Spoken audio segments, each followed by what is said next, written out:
नमस्कार दोस्तों, डॉटशाला पे आप सभी का स्वागत है। तो दोस्तों, आज से हम इस चैनल पे जो है ये जो अपना लेखपाल का पेपर आने वाला है, इसी के संबंध में हम जो है जिसके सिलेबस में हमने देखा है कि जो केंद्र व राज्य सरकार की जो योजनाएं हैं, उन योजनाओं से काफ़ी क्वेश्चन आते हैं हमारी जो लेखपाल की परीक्षा होने वाली है इसमें।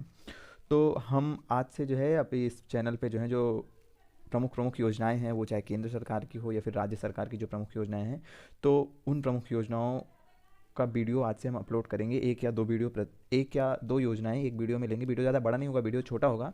तो हर वीडियो में हम एक से दो योजनाओं को कवर करेंगे। और सबसे पहले हम इस क्रम में पहले हम केंद्र सरकार की प्रमुख योजनाओं पे चर्चा करेंगे, और उसके बाद फिर हम राज्य सरकार यानी कि उत्तर प्रदेश सरकार की जो प्रमुख योजनाएं हैं उन पे चर्चा करेंगे। तो केंद्र सरकार की जो प्रमुख योजनाएं होंगी वो लगभग 20 से 21 योजनाएं होंगी जिस पे हम चर्चा करेंगे, और उसको हम लोग इस प्रकार से कवर करेंगे कि हमारा जो है पेपर से कोई भी क्वेश्चन उससे बाहर ना हो। तो हम सबसे पहले जो केंद्र योजना है, सबसे पहले हम मध्याह्न भोजन योजना के बारे में चर्चा करेंगे। जो हमारी आज की योजना है वो है कौन सी? मध्याह्न भोजन योजना। इस योजना के बारे में, तो इस योजना का पहले जानते हैं कि योजना क्या है। तो क्या है ये योजना? ये योजना जो है, जो बच्चे हैं उनको स्कूल में प्राइमरी प्राइमरी और प्री प्राइमरी के बच्चों को दोपहर के टाइम में जो निःशुल्क भोजन दिया जाता है, आप सब लोग जानते होंगे इस योजना के बारे में, उसी के बारे में हम चर्चा करने वाले हैं।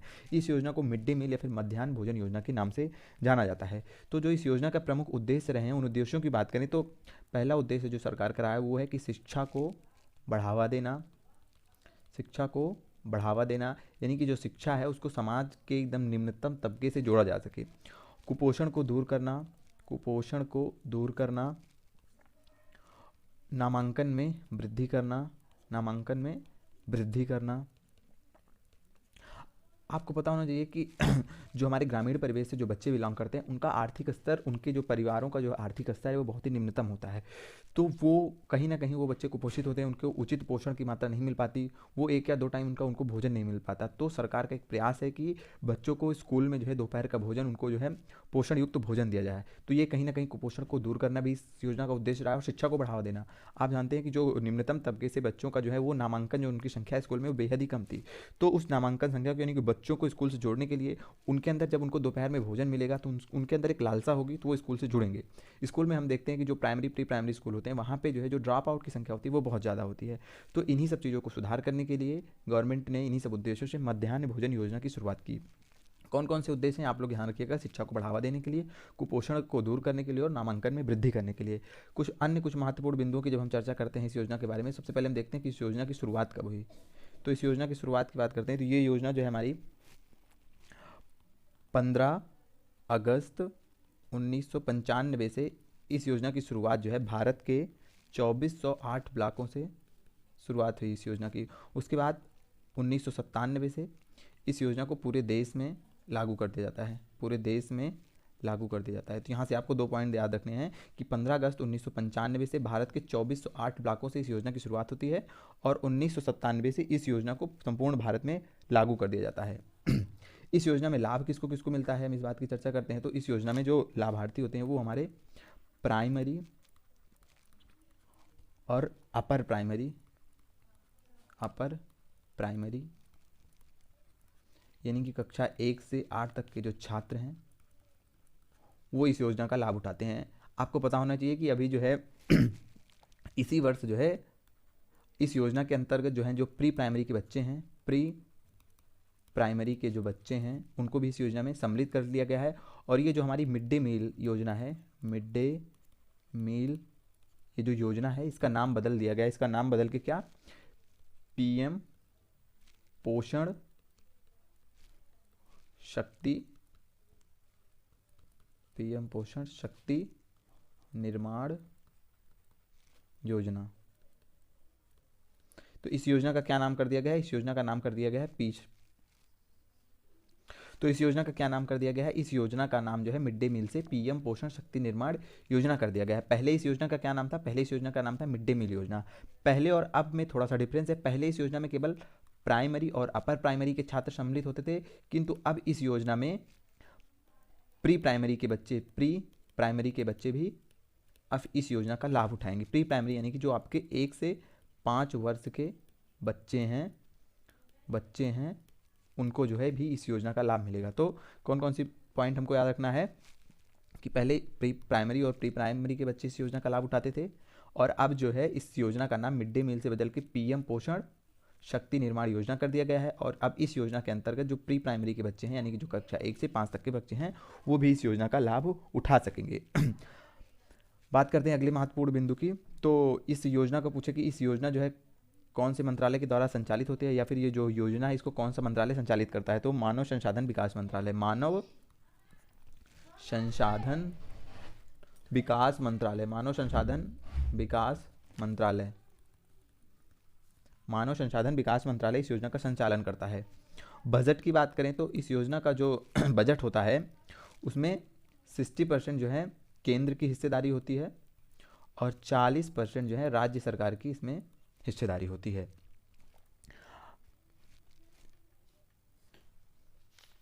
इस योजना से संबंधित अन्य कुछ महत्वपूर्ण बातों की चर्चा करें तो आपसे ये क्वेश्चन पूछा जा सकता है कि कौन सा राज्य है जो कि कोविड टाइम में घर पर राशन पहुंचाने शुरू किया।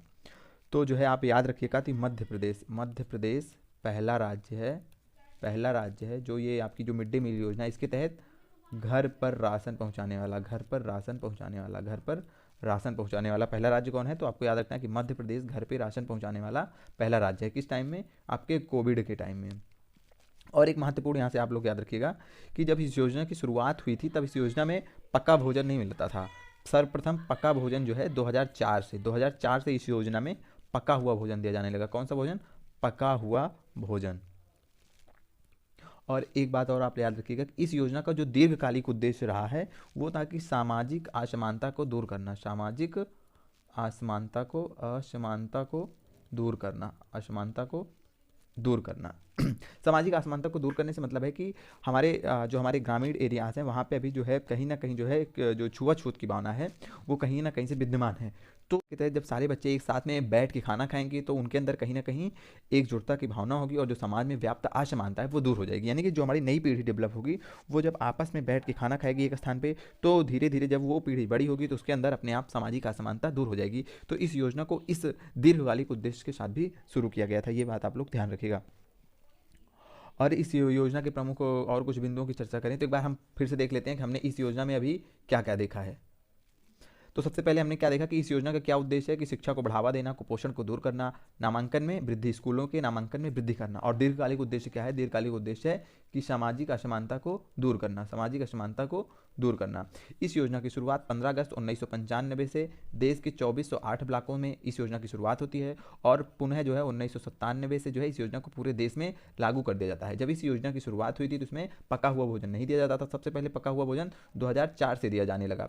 मंत्रालय की बात करें तो कौन सा मंत्रालय इस योजना को संचालित करता है? तो मानव संसाधन एवं विकास मंत्रालय। कौन सा मंत्रालय? मानव संसाधन एवं विकास मंत्रालय इस योजना की जो है संचालित करता है। बात करते हैं तो इस योजना में प्राइमरी और अपर प्राइमरी के छात्र पहले सम्मिलित होते थे, लेकिन अभी जब इस योजना का नाम बदलकर पीएम पोषण शक्ति निर्माण योजना इस योजना का नाम कर दिया गया है। और इस योजना में एक परिवर्तन भी किया गया है कि अब इस योजना में प्री प्राइमरी के बच्चे यानी कि जो 1 से 5 वर्ष तक के बच्चे हैं उनको भी सम्मिलित कर लिया गया है। मानव संसाधन एवं विकास मंत्रालय इस योजना को संचालित करता है। और बात करते हैं बजट की तो इस जो योजना में जो बजट खर्च होता है उसका 60% जो हिस्सेदारी केंद्र की होती है और 40% राज्य की होती है। मध्य प्रदेश पहला राज्य बना है जो कि कोविड टाइम में घर पर राशन पहुंचाया। और ये देखें हम ये बात भी हम लोगों ने देख ली कि 2004 से पका हुआ भोजन दिया जाने लगा। दीर्घकालिक उद्देश्य क्या है कि समाज में से सामाजिक असमानता को दूर करना इस योजना का दीर्घकालिक उद्देश्य रहा है। तो ये हो गई हमारी जो है प्रमुख बिंदु हो गए हमारे कौन सी मिड डे मील योजना के। अब हम बात करते हैं हमारी जो आज की दूसरी योजना है वो है दीनदयाल उपाध्याय ग्राम ज्योति योजना। दीनदयाल उपाध्याय ग्राम ज्योति योजना की बात करते हैं तो दीनदयाल उपाध्याय ग्राम ज्योति योजना को नवंबर 2014 में इसको मंत्रिमंडल से, प्रधानमंत्री की अध्यक्षता में जो मंत्रिमंडल है उससे इसको स्वीकृति मिली। और इस योजना को औपचारिक रूप से 25 जुलाई, याद रखिएगा आप लोग, 25 जुलाई 2015 को पटना से, कहाँ से? पटना से। ये चीज़ आपसे पूछी जा सकती है। पटना से औपचारिक रूप से इस योजना की शुरुआत हुई। इस योजना के लक्ष्य की बात करते हैं, तो इस योजना का जो लक्ष्य है वो है अविद्युतीकृत गांवों को विद्युतीकरण करना। अविद्युतीकृत गांवों का विद्युतीकरण इस योजना का जो है लक्ष्य है। क्या हमने देखा कि नवंबर 2014 से मंत्रिमंडल के द्वारा इसकी स्वीकृति मिलती है। 25 जुलाई 2015 को पटना से, कहाँ से? पटना से। ये बात आप लोग याद रखिएगा कि 25 जुलाई 2015 को पटना से इस योजना की औपचारिक शुरुआत होती है, हाँ, और आप लोग एक बात ध्यान में और रखिएगा कि इस योजना को आपसे पूछा जा सकता है पेपर में कि जो आपकी दीनदयाल उपाध्याय ग्राम ज्योति योजना है, इस योजना को पूर्व में किस नाम से जाना जाता था। तो आप लोग याद रखिएगा कि इस योजना को पूर्व में राजीव गांधी ग्रामीण विद्युतीकरण विद्युतीकरण योजना। आपसे पूछता है पेपर में कि जो दीनदयाल उपाध्याय ग्राम ज्योति योजना है उसको पूर्व में किस नाम से जाना जाता था। तो पूर्व में राजीव गांधी ग्रामीण विद्युतीकरण योजना के नाम से जाना जाता था। या फिर इसको दूसरे रूप में भी लाया जा सकता है कि दीनदयाल उपाध्याय को किस योजना के स्थान पर लाया गया है। तो किस योजना के स्थान पर लाया गया है? राजीव गांधी ग्रामीण विद्युतीकरण योजना के स्थान पर किसको लाया गया है? दीनदयाल उपाध्याय ग्राम ज्योति योजना को। फिर से देख लेते हैं कि 2014 में इसको स्वीकृति मिली, 25 जुलाई 2015 से औपचारिक शुरुआत हुई। लक्ष्य क्या है? अविद्युतीकृत गांवों का विद्युतीकरण करना। और पूर्व में इसका नाम क्या था? तो राजीव गांधी ग्रामीण विद्युतीकरण योजना। तो हम देखते हैं कि आज हमने दो योजनाओं की चर्चा की। पहली योजना क्या थी हमारी? पहली योजना थी हमारी मिड डे मील योजना। और हमारी दूसरी योजना क्या थी? हमारी दूसरी योजना थी हमारी दीनदयाल उपाध्याय ग्राम ज्योति योजना। ये इसका शॉर्ट फॉर्म है। तो इसमें हमने क्या क्या देखा? इसमें हमने देखा कि इसकी शुरुआत कब से हुई। हम क्विक रिवीजन करते हैं। तो 15 अगस्त 1995 से इस योजना की शुरुआत 2408 ब्लॉकों में होती है। उसके बाद 1997 से पूरे भारत में इस योजना को शुरू कर दिया जाता है। इस योजना का क्या उद्देश्य है? शिक्षा को बढ़ावा देना, बच्चों को शारीरिक रूप से स्वस्थ बनाना और कुपोषण को दूर करना। पहले इस योजना में प्राइमरी और अपर प्राइमरी के छात्र शामिल होते थे, लेकिन अभी जो है प्री प्राइमरी भी शामिल हो गई है। और अब इस योजना का नाम बदल के पीएम पोषण हो गया है। पीएम पोषण शक्ति निर्माण योजना इस योजना का नाम हो गया है। 2004 से इस योजना में पका हुआ भोजन दिया जाने लगा। मध्य प्रदेश पहला राज्य बना जो कि घर पर राशन पहुंचाने वाला पहला राज्य बना। कोविड टाइम में बजट की बात करें तो 60% केंद्र सरकार और 40% राज्य सरकार की हिस्सेदारी होती है इसके बजट में। और उसी प्रकार दीनदयाल उपाध्याय ग्राम ज्योति योजना की बात करें तो इसकी स्वीकृति 2014 में होती है। औपचारिक शुरुआत पटना से। कब? तो पूछे तो 2015 में। 2015 में कब? 25 जुलाई। लक्ष्य क्या है? अविद्युतीकृत गांवों का विद्युतीकरण करना। तो दोस्तों आशा करते हैं कि आपको आज का वीडियो अच्छा लगा होगा। वीडियो ज़्यादा बड़ा नहीं है। हमने आज के वीडियो में केवल दो योजनाओं की चर्चा की है। अगर आप इससे थोड़ा बड़ा आप अगर इससे थोड़ा बड़ा वीडियो चाहते हैं, यानी कि 2 से ज़्यादा योजनाएं कवर करें तो अच्छी बात है। लेकिन अगर हम दो योजनाएं भी कवर करेंगे तो हम एक हफ्ते में जो है केंद्र सरकार की प्रमुख योजनाओं की बात कर लेंगे और अगले हफ्ते से जो है हम बात करेंगे राज्य सरकार की प्रमुख योजनाओं के बारे में। तो दोस्तों वीडियो देखने के लिए धन्यवाद। मिलते हैं एक नए वीडियो के साथ। और हाँ दोस्तों, यदि वीडियो आपको अच्छा लगा हो तो चैनल को सब्सक्राइब करें, वीडियो को लाइक करें और अपने दोस्तों के साथ शेयर करें।